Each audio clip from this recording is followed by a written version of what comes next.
Welcome back to my channel, the Aspiring Scholarship. Today we'll be talking about the KNB Indonesian Government Scholarship. This scholarship, let's talk about a brief about it. We said like empowering global education through the KNB Scholarship. The KNB Scholarship means Kemetran Negara Pa Kembang. Scholarship is a prestigious program by the government of Indonesia that promotes the international cooperation and offers students from developing countries the opportunity to pursue higher education in Indonesia. So this is the schedule for the scholarship. The application submission, complete the form and upload the required documents. It takes like last 2 months, the beginning of the February up to the end of March. That is like 2 month program. Then the data verification by the Indonesian embassy. It will start by April 6th and end at April 17th. That is, they took 11 days for this.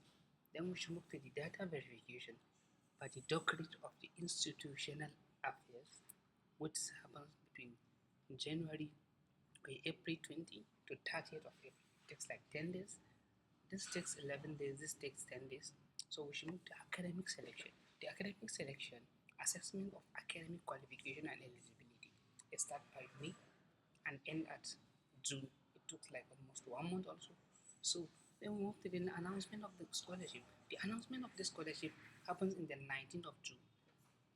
Then the registration after 3 days of the announcement, it takes like 4 days for the awardees to assign the agreement they will give them. So now let's move to the next step. Sorry for the instruction. So we check what are the eligibility. So who are eligible, what are the requirements. We have the undergraduate, which is bachelor. We have the masters, which is MSc, and we have the doctorate degree. So let's start with the bachelor's degree. The bachelor's degree, we have the maximum age for the scholarship is 21 years. That is the maximum age to apply for the scholarship. No more than 31st of that means you should not be more than 21 years of age by December 2025. That is last year. Then hold a higher school degree. You know, has to have your higher school degree. That is your, if you are from Nigeria, for instance, we say like your WAEC, like for Africans, we say like we have the WAEC, we have the NECO, and the West African and the National Examination Council.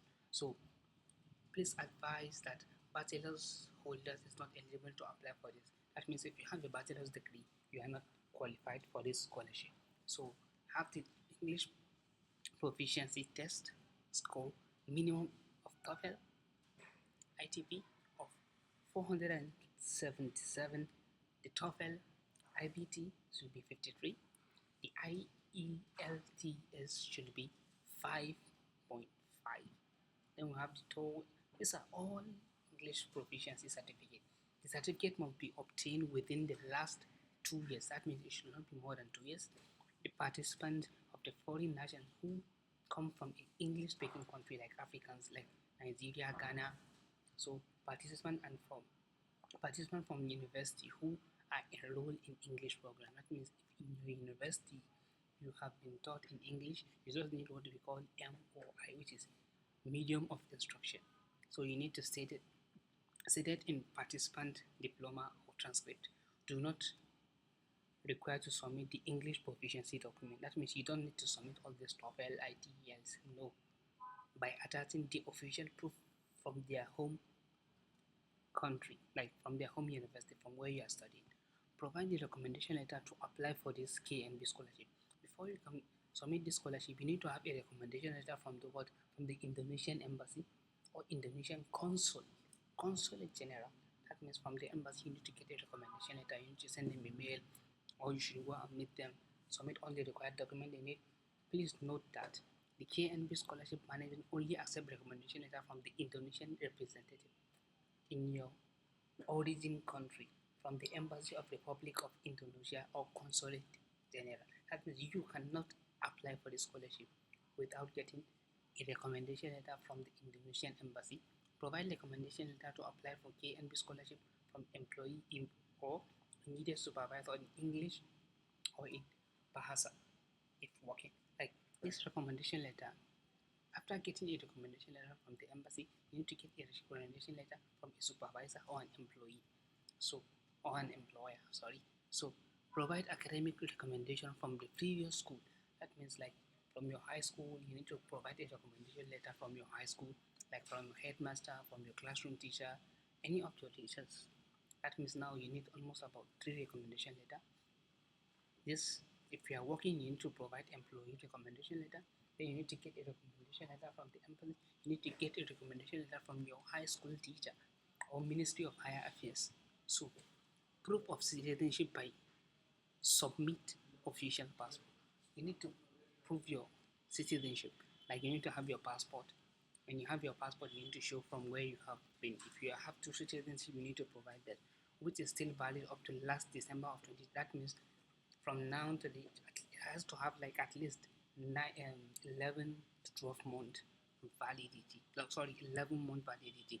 Complete the online application through this. This is the site to complete the application, which is where we are right now. You see it here.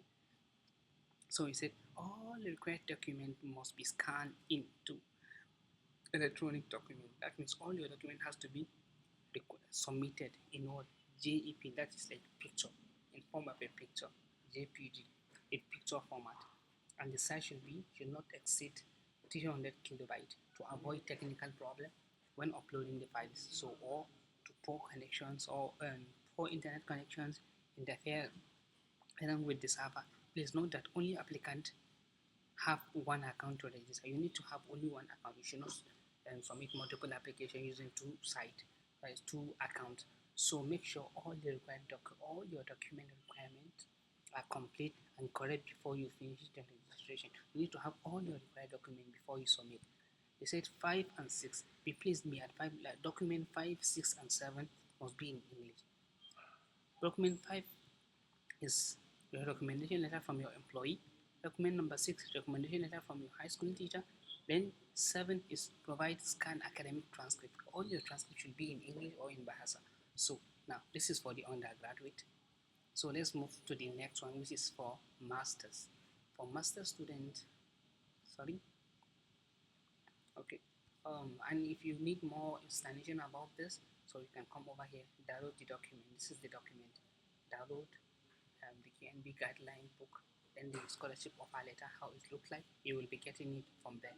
So now let's move to the masters. The maximum age for the masters is 35 years, not more than 31st of December of 2025, like of last year. That means you should not be more than 30 years as of last year. So now, hold a bachelor's degree. Please be advised, master's holders is not eligible. If you have a master's degree, you are not eligible. This issue of English proficiency also, it tallies, like it has a relationship with the previous bachelor's degree where they said you need to have a TOEFL, but the TOEFL over here is 500, while for the undergraduate is like 457, 477. So there is a difference here over here. Then the IBTC over here is, over there is 53, but here it requires 61. So, but if you are an English speaking country, so we are good to go. We are free. You don't need to submit any of this, but you just need. And if you are learning, if you are studying university in an English medium, so you can submit the MOI I told you, that is medium of instruction. So provide recommendation that same as from the Indonesian embassy. Secondly, from your employee if you are working.